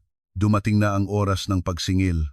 Umakyat ako sa entablado sa ilalim ng nagtatakas na mga titig ng daan-daang bisita. Nagmadali si Raniel patungo sa akin at itinuro niya ako at sumigaw nang nanginginig ang boses. Elena, ano ang ginagawa mo dito? Sino ang nagpapasok sa iyo? Seguridad palabasin siya. Hindi man lamang ako lumingon sa kanya. Lumapit ako sa mikropono stand, binunot ito sa kamay ng napatigilan na MC at hinarap ang sala. Ang aking malamig na tingin ay dumaan sa mga mukha ng mga bisita at tumigil kay Gnang. Remedios, patawarin ninyo sa pagputol ng ganitong nakaantig na eksena ng pamilya. Ang aking boses, dinala ng mga speaker, ay maririnig na malinaw, matatag, walang kahit isang nangangatal. Si Raniel ay binanggit ang mabigat na karamdaman ng kanyang ina. Kaya naman, bilang dating manugang na pinaalis sa bahay 2 linggo na ang nakakaraan, mayroon din akong maliit na regalo para kay Gnang. Remedios. Pagkatapos maisalita ko ito, ang napakalaking screen sa likod ko ay nag-ilaw, ngunit hindi pampamilyang litrato ang lumabas, kundi video kung saan si Gning, Remedios, ay sa sports outfit ay masigla at masayang naglalaro ng golf. Nandulot ng pasigaw ang mga bisita. Pagkatapos ay sumunod ang video mula sa spa kung saan siya ay nagmamayabang sa kaibigan ng kanyang plano na magkunwari ng atake sa puso upang paalisin ang manugang. Ang bawat salita niya, puno ng kasamaan, ay narinig ng daan-daang bisita. Nagalaw ang sala. Tumayo si Gineng. Remedios, ang kanyang mukha ay naging abuhin. Patayin yan. Sino ang nagbukas niyan? Ito ay edited. Inimitate niya ang aking boses. Elena, naglakas loob kang manira ng biyenan? Ngumisi ako ng may paghamak. Hindi pa ito lahat, Gineng. Remedios, lahat dito ay naniniwala na kayo ay isang halimbawa ng mabuting biyenan at marangal na babae. Ngunit, ano ang tunay na katotohanan? 7 taon na pinilit ninyo akong ibigay ang kalahati ng aking sweldo sa pangkalahatang pondo, ngunit i-transfer ang pera sa account ng inyong sariling kapatid na si Lourdes Villanueva. At sa hukuman, sinabi ninyo na wala akong ibinigay sa pamilya kahit 1 piso. Sa screen ay lumabas ang mga scan ng bank statements na may pulang selyo na nakakulong ang lahat ng aking mga transfer sa account ng kanyang kapatid. At nang mamatay ang aking ina, naglaro kayo ng isang palabas tungkol sa utang ng inyong anak para makuha ang 1,500,000 mana ko. Sumumpa kayo na ibabalik ang pera, ngunit sa katunayan ay ginawa ninyo itong ginto at itinago, at pagkatapos ay itinanggi ang lahat. Nagmadaling lumapit si Raniel sa akin upang makuha ang mikropono, ngunit si Daniel, na lumabas mula sa likod ng entablado, ay humarang at itinulak siya. Nagpatuloy ako, humarap sa mga bisita. Nangangatal ang aking boses ng galit, ngunit kaagad na napuno ng puot. Ngunit hindi iyon ang pinakamalupit. Ang pinakamalupit ay may kinalaman sa inyong sariling apo, sa inyong sariling dugo. 3 milyong piso iyon ang ipon para sa edukasyon ng aking anak na si Mia. At kayo, Raniel, sa utos ng inyong ina, ay kinuha ang lahat ng pera bago ang diborsyo upang ibigay sa inyong kerida. Sa screen ay lumabas ang bank notice ng withdrawal na may malinaw na lagda ni Raniel. Sumabog ang sala sa galit. Maraming matatandang kamag-anak ang tumayo at bukas na pinagalitan si Geengeng Remedios. Si Christine, na nakatayo sa entablado, ay tinakpan ng kamay ang kanyang mukha at tumakas sa likod ng entablado. At ito ang inyong huling suntok, hindi ba, Genang Remedios? Itinaas ko ang printout ng mga loan contracts. Ninakaw ninyo ang aking pasaporte, pineke ang pirma, at nag-utang sa aking pangalan sa mga kumpanyang nagpapautang para bumili ng mga regalo para sa kerida ng inyong anak. Sinabitan ninyo ako ng napakalaking utang, pinatakbo ang mga manguusig na nagbanta na dukutin ang aking anak. Kayo ay hindi tao. Kayo ay isang diablo sa anyo ng tao. Sa screen ay kumislap ang mga loan contracts, ang kasaysayan ng mga delivery sa pangalan ni Christine. Lahat ng patunay ay inihain. Ang perpektong palabas ng pamilya Valdez ay napunit ng lahat. Humawak si Genang Remedios sa kanyang puso at bumagsak sa sahig, ngunit sa pagkakataong ito, walang tumakbo para tulungan siya. Ang mga titig, puno ng pagtataka, ay naging paghamak at kasuklam-suklam na tingin. Ang sala ay naging palengke. Mula sa lahat ng panig ay pumunaw ang mga hiyaw, pagsisi at puna. Ilang business partners ni Raniel ay tumayo at nagpamana ng ilang mapait na komento tungkol sa kanyang moralidad, nagtungo sa labas. Nang makita ni Gneng Remedios na walang pag-asa ang sitwasyon, muling ginamit niya ang kanyang lumang paraan. Nagsimula siyang mabigat na huminga, itaas ang mga mata at maungol. Naku, puso ko, nais niya akong patayin. Raniel, tumawag ka ng ambulansya, mamamatay na ako. Lumapa si Raniel sa kanya, niyakap siya at sumigaw, tumawag ng ambulansya, pakiusap. Totoo ngang may karamdaman siya sa puso. Elena, halimaw ka. Gusto mong patayin ang aking ina. Nakatayo ako sa entablado, may nakatiklop na mga braso, malamig na pinanonood ang murang palabas na ito. Kinuha ko ang mikropono at dahan-dahang nagsalita. Huwag na kayong magkunwari, Genang Remedios. Ang inyong medikal na record mula sa International Medical Center, tulad ng kinumpirma ng Chief Physician, ay ganap na pinolso. Ang inyong kalusugan ay nasa perpektong kaayusan. Kung talagang gusto ninyong pumunta sa ospital, malapit na kayong dalhin doon. Ang natatakot lang ako, wala na roon ang VIP na silid. Eksakto sa sandaling iyon, nabuksan ang mga pinto ng sala, pumasok ang 5 pulis at 2 sheriff. Ang kanilang pagpasok ay nagpatahimik sa sala. Sino rito ang si Geengeng Remedios Valdez at si G. Raniel Valdez? Malakas na nagtanong ang senior officer. Kami ay mula sa NBI Economic Crime Division. Pakiusap na manatili sa inyong mga kinatatayuan. Signang Remedios, na nagpapanggap na walang malay, ay nang marinig ang salitang pulis, ay biglang tumayo. Natigilan si Raniel tulad ng isang haligi ng asin. Batay sa reklamo ni Elena Valdez at sa mga nakalap na patunay, nagpatuloy ang officer, ang isang kriminal na kaso ay isinampa, ang Geengeng Remedios Valdez ay inakusahan ng malubhang panloloko, pamemeke ng dokumento at ilegal na paglipat ng assets. Pakiusap na sumama sa amin para sa pagbibigay ng testimonya. Pagkatapos ay lumabas ang sheriff. Batay sa utos ng hukuman ng lungsod, inilalagay namin ang arrest sa lahat ng bank accounts sa pangalan ni Remedios Valdez at Raniel Valdez. Ang account sa pangalan ni Lourdes Villanueva ay na-freeze din para sa investigasyon. Ngayon din ay seselyuhan ang inyong bahay at sasakyan. Bawat salita ay tulad ng kulog. Sumigaw si Gining. Remedios na parang nababaliw. Hindi. May pagkakamali ito. Walang niloko. Ang bahay ko iyan. Ang pera ko iyan. Wala kayong karapatan.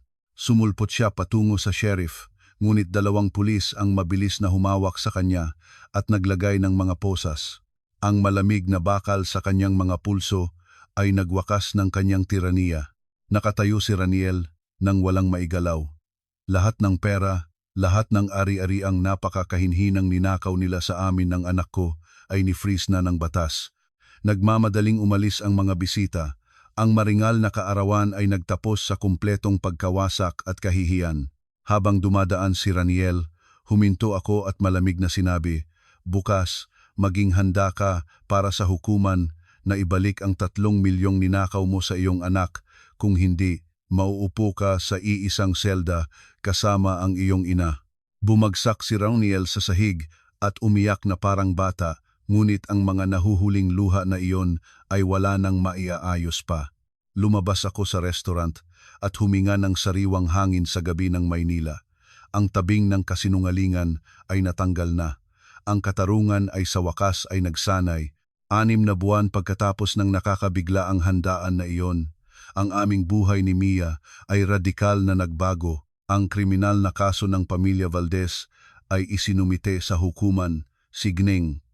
Remedios mismo ay pinalabas sa nakahukom na hindi makaaalis sa bansa.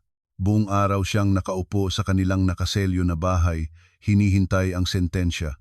Napilitan si Raniel na ibenta ang kanyang kumpanya sa mababang presyo upang makolekta ang 3 milyon at ibalik sa account ni Mia sa pag-asa ng mas magaan na parusa. Si Christine, nang malaman ang pagbagsak ng pamilya at ang pag-freeze ng mga account, ay nag-impact ng lahat ng mahahalagang bagay at naglaho. Ang kapalaran ng sakim na mga traidor, isang sampal mula sa buhay mismo. Ako naman, kabaligtaran. Lahat ay patuloy na umaakyat. Ang aking kampanya na modernong babae, ibigin ang sarili bago ang iba, ay naging isang hit. Sumabog ang mga benta ng kliyente, nagdala ng napakalaking kita sa kumpanya. Sa buwan ng pulong ay inanunsyo ng direktor ang aking promosyon bilang Director of Communications. Ang mataas na sweldo ay nagpahintulot sa akin na hindi lamang masiguro ang dignuhang buhay para kay Mia at lumipat sa isang magandang apartment sa ligtas na lugar, kundi mag-ipon din para sa hinaharap. Isang katapusan ng linggo, inimbitahan ako ni Daniel sa restaurant para ipagdiwang ang aking promosyon. Naghapunan kami sa isang tahimik na Pranses na restaurant sa tabi ng Manila Bay. Sa liwanag ng kandila, ang kanyang mukha ay lalo pang mukhang matatag at maunlad. Sa lahat ng mahirap na panahon, siya ang aking pangunahing tukod. Hindi lamang siya isang henyo na abogado na nagbalik sa akin ng katarungan, siya ay isang mapagmahal na kaibigan, isang lalaking nag-alaga sa aming ni anak. Sa katapusan ng hapunan, inilabas ni Daniel mula sa bulsa ng kanyang terno ang isang maliit na velvet na kahon at iniabot sa akin. Regalo para sa bagong direktor. Buksan mo, tingnan. Nagtatakang kinuha ko ang kahon. Sa loob, sa puting sutla, ay nakahiga ang isang gintong medalyon sa anyo ng isang bayabas na dahon. Huminto ang aking puso. Ito ang medalyon ng aking yumaong ina. Ilang taon na ang nakakaraan. Nang binabanta si Raniel ng mga mangungutang, nilunok ko ang aking mga luha at ibinigay ito kay Gnang Remedios para ipilit sa paluwagan. Nangako siya na tutubusin ito, ngunit niloko niya ako. Akala ko ay hindi ko na ito muling makikita. Daniel, paano mo ito nahanap? Nanginginig ko. Nakinupit ang medalyon sa aking dibdib. Malambot na ngumiti si Daniel. Naalaala ko, may nagbanggit ka noon. Hiniling ko sa mga kaibigan sa pulis na suriin ang lahat ng lumang paluwagan sa lugar na iyon. Sa kabutihang palad, Ang may-ari ng isa sa mga iyon ay hindi pinagtagpi-tagpiing ang medalyon, kundi iniingatan ito para sa kanyang asawa. Napakaganda ng pagkakagawa. Nakipag-ayos ako at tinubos ito. Ang bagay ng iyong ina ay dapat na nasa iyo. Umiyak ako sa kagalakan. Sa malupit na mundong ito, nakahanap ng isang lalaki na handang gumastos ng oras at lakas upang mahanap ang isang mahalagang bagay na isang beses lamang kong nabanggit. Pinahahalagahan niya ang mahalaga sa akin. Pinalibutan ni Daniel ang mesa at tinulungan akong isuot ang medalyon. Ang kanyang kamay ay dumampi sa aking leeg, nagdulot ng mainit na panginig. Elena, malapit nang matapos ang kaso. Ang nakaraan ay nasa likod na. Handa ka na bang simulan? Kasama ako ang isang bagong kabanata. Ipinangako ko, ang natitirang buhay ko ay poprotektahan ko kayo ni Mia. Tumingin ako sa kanyang mga mata at ngumiti ng may luha, tumango. Ang aking puso na namuong sa pagtataksil ay natunaw. Naniniwala ako na ang kaligayahan ay dumarating sa mga nakahanap ng lakas na bumangon mula sa putik. Ngunit ang buhay ay hindi ganoon kasimple. Bago mahanap ang kapayapaan, ang kadiliman ay palaging nagbibigay ng kanyang huling pinakamasamang suntok. Ang payapang buhay ay hindi nagtagal. Isang Martes, bago ang isang mahalagang pulong, tumunog ang aking telepono. Ito ay ang teacher ni Mia. Isang masamang pakiramdam ang nagtulak sa akin na lumabas sa koridor. Hello Elena, kinuha mo na ba si Mia? Ano ang sinabi mo? Nasa trabaho ako. Kailangan ko siyang kunin 5:00 lamang. Sa kabilang dulo ay nangyari ang katahimikan pagkatapos ang boses ng teacher ay naging may panic. Oh Diyos ko! Mga 3:30 ay may puntang isang matandang babae. Sinabi niyang lola siya ni Mia. Sinabi niya na kailangan mo sa trabaho at dapat kunin ang bata. Tinawag niya ang inyong mga pangalan. Ang palayaw ni Mia sa bahay, nagpakita ng mga litrato. Si Mia ay nakilala rin siya at hindi umiyak, kaya pinayagan ng guard na pumunta. Nawala ang lupa sa ilalim ng aking mga paa. Ang lola ni Mia, si Gneng Remedios, na nakahukom na hindi makaalis. Paano siya naglakas loob? Hindi ba nasira siya ng takot sa bilangguan? Nagpasya ba siyang gamitin ang aking anak, ang aking pinakamahinang punto, para maghiganti? Tulad ng baliw na lumabas ako sa opisina, hawak lamang ang telepono. Sa elevator ay tinawagan ko si Daniel. Daniel, iligtas si Mia.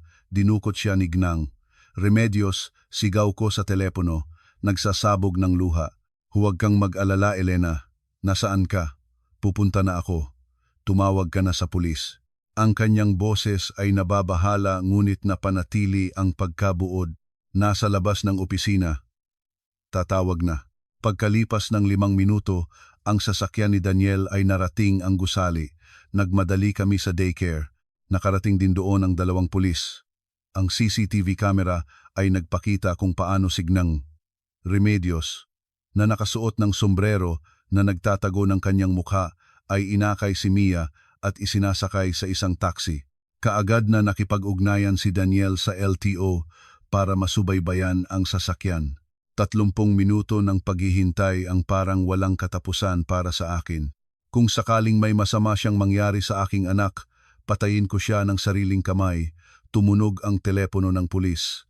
Nakinig siya at lumingon sa amin. Nasubaybayan ang sasakyan. Sinabi ng driver na ibinaba sila sa 100 sa liblib na lugar sa labas ng lungsod. Ayon sa aming data, si Gnang Remedios Valdez ay may isang lumang bahay na ari ng mga kakilala sa lugar na iyon. Malamang na naroon sila. Umalis na tayo agad, nag-utos si Daniel. Ang kanyang mga mata ay nagningas ng galit. Tumakas ang sasakyan sa kalsada. Nagulap ang langit, malapit na ang bagyo. Sa aking kaluluwa ay nagugulo ng mas malakas pa.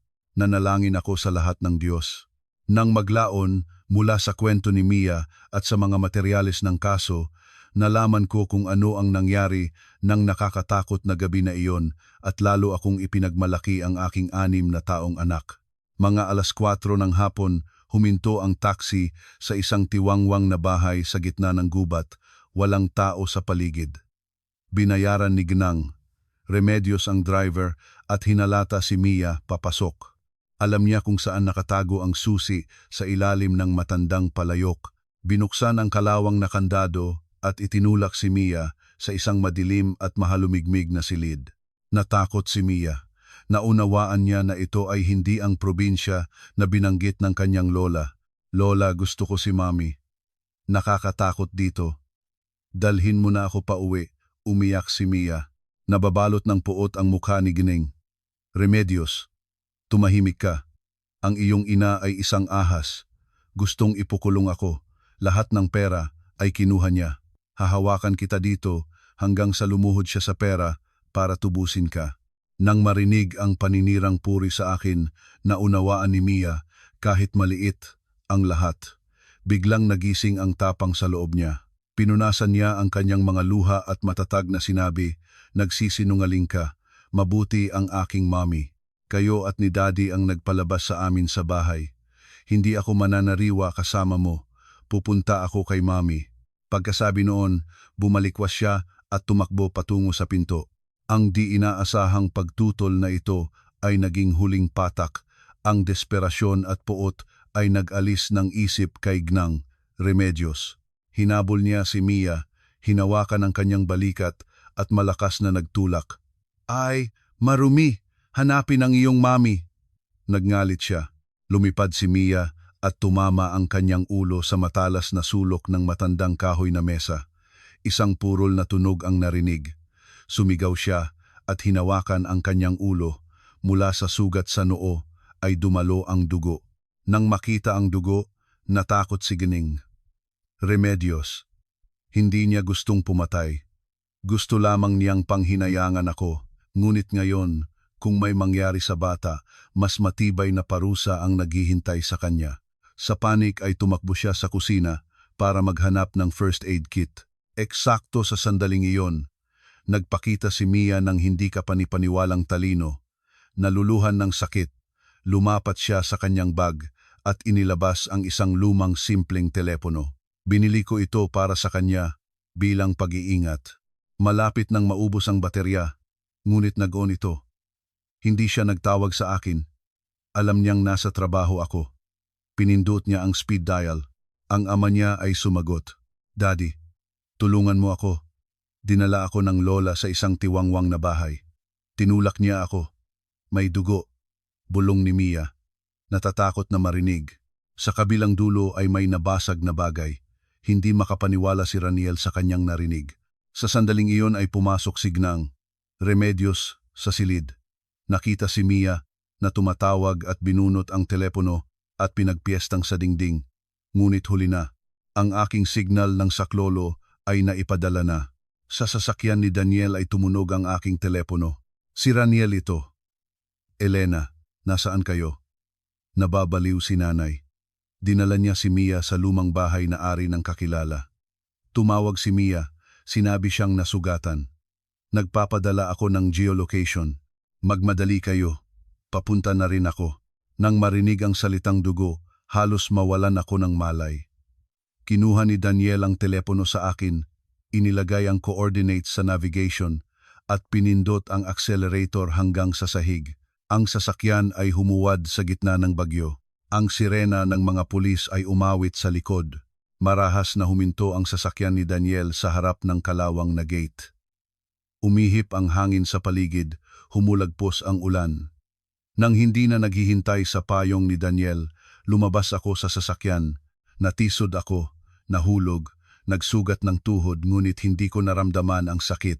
Itinapon ko ang aking mga heels at naglakad sa aking paa patungo sa bahay. "Pulis! Buksan!" Sumigaw ang officer habang kumakatok sa pintuan. Loob ang katahimikan. Sibasak ang pinto. "Ang anak ko ay narito, nasugatan," sigaw ko. Habang pinapalo ng mga kamao ang kahoy ng pulis, winasak ang kandado. Ang sinag ng flashlight ay nagpakita ng isang kakilakilabot na tanawin. Sa sulok ng silid ay nakahiga si Mia, puno ng natuyo na dugo. Halos hindi na siya humihinga. Sa sahig sa tabi niya ay nakaupo si Gnang, Remedios at nagmumuni-muni. "Mia, anak ko, Lumapat ako at niyakap ang malamig na katawan niya. Binuksan niya ang kanyang mga mata at mahina ngumiti. Mami, dumating ka na? Matatag ako. Tinawagan ko si Daddy. Umiyak ako. Nang umiyak, hinahalikan ang kanyang mga kamay. Naglagay ng posas ang mga pulis kay Gnang. Remedios, hindi na siya lumaban. Sa sandaling iyon ay pumasok ang hingalong si Raniel sa bahay. Nakita ang nasugatan na anak at ang ina sa mga posas, bumagsak siya sa kanyang mga tuhod. Nanay, ano ang ginawa mo? Sumigaw siya. Umiyak. Lumapa siya sa akin. Gusto niyang hawakan si Mia. Elena, hayaan mo akong yakapin siya. Ngunit tinulak siya ni Daniel. Wala kang karapatang galawin siya. Nagngalit siya. Kung may mangyari sa kanya, personal kitang ipakulong kasama ang iyong ina. Nang hindi man lang tinitingnan si Raniel, kinuha ko si Mia sa aking mga braso at lumabas sa isinumpang bahay na iyon. Sa labas ay humupa na ang ulan. Inihiwalay si Gnang, Remedios papunta sa sasakyan. Habang nagmamadali sa ospital, pinindot ko ang anak sa aking sarili, nakikinig sa tibok ng kanyang maliit na puso. Nang gabing iyon, natapos ang pinakamasamang bagyo sa aking buhay. Sa harapan namin ay liwanag. 3 buwan pagkatapos, halos gumaling na ang sugat sa noo ni Mia. Bumalik siya sa paaralan, masaya at puno ng buhay. Ang kanyang pagbabawi ay nagbigay sa akin ng lakas na manatiling may dignidad sa hukuman. Sa loob ng korteng silid ay tahimik at maringal ang lahat. Nakaupo ako sa bangko ng biktima. Sa tabi ko si Daniel. Sa bangko ng akusado ay nakaupo ang Nakaykov at tumandang si Raniel at si Gnang Remedios. Kakaiba ang kanyang hitsura, binalatan ang buhok, walang buhay na tingin. Nagmumuni-muni siya at nagdudura. Inangkin ng abogado ni Gnang Remedios na nagkaroon siya ng senile dementia at hindi siya responsable sa kanyang mga gawa. Humingi siya ng compulsory psychiatric treatment, ngunit handa si Daniel. Mahinahon siyang tumayo at inihain sa hukuman ang konklusyon ng independent na psychiatric examination. Kagalang-galang na hukuman, sinabi niya. Ayon sa konklusyon ng Sentro ng Forensic Psychiatry, ang akusadong si Remedios Valdez ay walang anumang palatandaan ng Alzheimer's disease. Ang kanyang mga mental na kakayahan ay normal, at upang mapatunayan ang kanyang kakayahang maisagawa ang mga krimen, hinihingi ko na ipakita ang mga video recording. Sa screen ay lumabas ang mga recording mula sa CCTV camera. Narito si Gnang Remedios na may tiwala na gumagamit ng smartphone, nag-aayos ng mga utang. Narito siya na matalinong nililinlang ang bantay ng daycare. Maaari bang ang isang taong may demensya ay ganoon ang tuso sa pagpaplano ng pagdukot at paggamit ng modernong teknolohiya? Umupo ang abogado ng depensa. Wala siyang masagot. Pagkatapos ay ibinigay ang salita sa akin. Tumayo ako at tumingin ng diretso sa aking dating biyenan. Jeannie, Remedios, maaari kayong linlangin ang ilan, ngunit hindi ninyo malilinlang ang hukuman at ang inyong sariling konsyensya. Ninakaw ninyo ang aking pera, ang pera para sa kinabukasan ng inyong apo. Itinulak ninyo ang isang 6 na taong bata at natumba ito sa ulo. Nandito ako para humingi ng katarungan, hindi lamang para sa aking sarili, kundi para sa kaligtasan ng aking anak. Ang mga gumagamit ng pamilya bilang takip para gumawa ng masama ay dapat makatanggap ng pinakamatinding parusa. Natigilan ang sala. Ang palabas ni Gnang Remedios ay ganap na nabunyag. Lahat ng tingin ay lumingon kay Raniel. Kailangan niyang gumawa ng huling pagpili. Ang atmosfera sa loob ng korteng silid ay naging puno ng kuryente. Pagkatapos, naganap na mabunyag ang pagkukunwari ni Gnang Remedios. Tinawag ng prosecutor si Raniel para magbigay ng testimonya. Sa hindi matatag na lakad ay lumapit si Raniel sa witness stand. Naunawaan niya na ang lahat ng patunay laban sa kanila ay hindi mapabulaanan. Nakatayo sa harap ng posibilidad ng pagkakabilanggo. Tila sa unang pagkakataon sa kanyang buhay ay nagpasya siyang kumilos ayon sa kanyang konsyensya.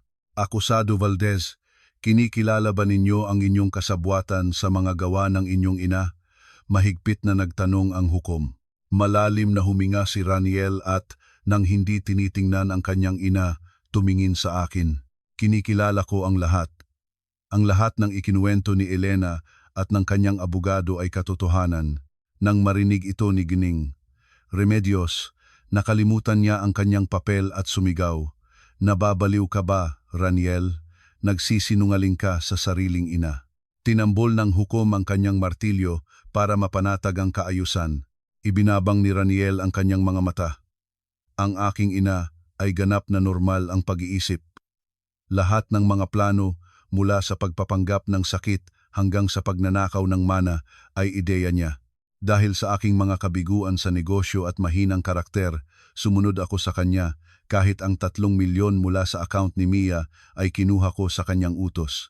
Sinabi niya na kailangan si Elena ay maiwang walang kahit isang piso. Nagkagawa ako ng napakasamang pagkakamali. Ako ay isang kasuklam-suklam na lalaki at walang kwentang ama. Handa akong harapin ang anumang parusa. Nangangalit ang kanyang boses sa hiya at pagsisisi.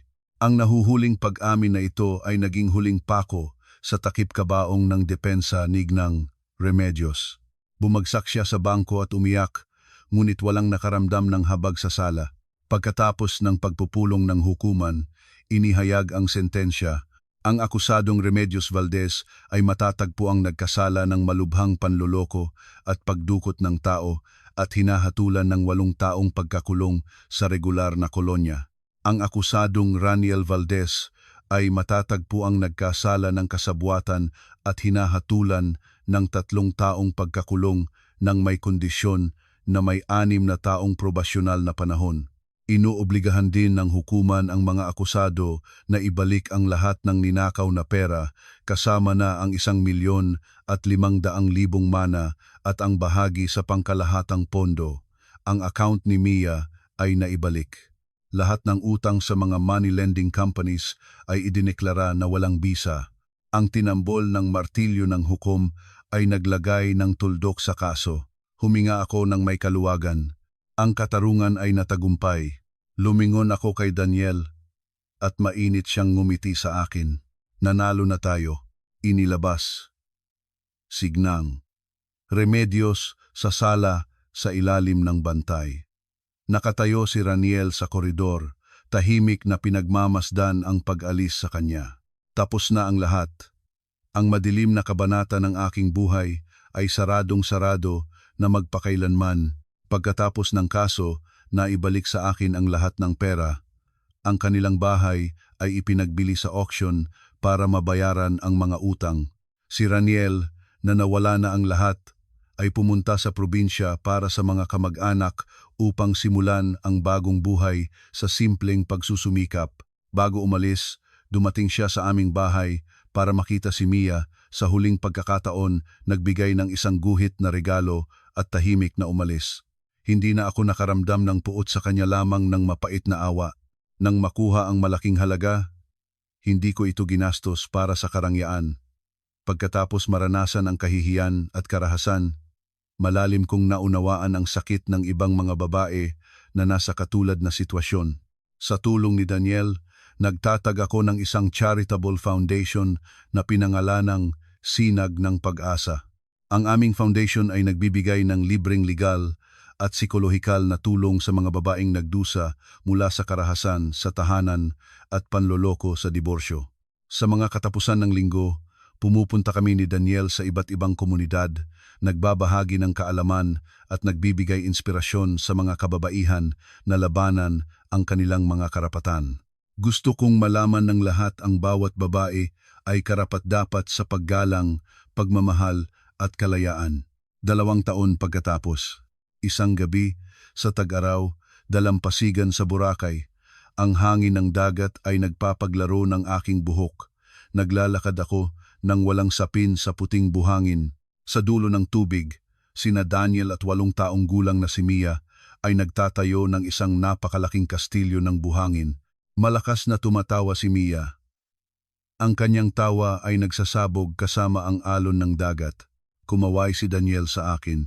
Elena, halika, at tingnan mo ang naitayo namin. Hindi ito matitibag ng alon. Hinawakan niya ang aking kamay. Ang salitang kami ay napakanatural na narinig. Daddy Daniel ang pinakamahusay, sigaw ni Mia. Niyakap siya. Ito ang ating bahay para sa tatlo nating lahat. Gusto mo ba, Mami? Tumingin ako sa anak ko, pagkatapos sa lalaking nakatayo sa tabi ko. Ang medalyon sa aking leeg ay kumislap sa liwanag ng paglubog ng araw. Lahat ng mga bagyo ng nakaraan ay tinangay na ng dagat.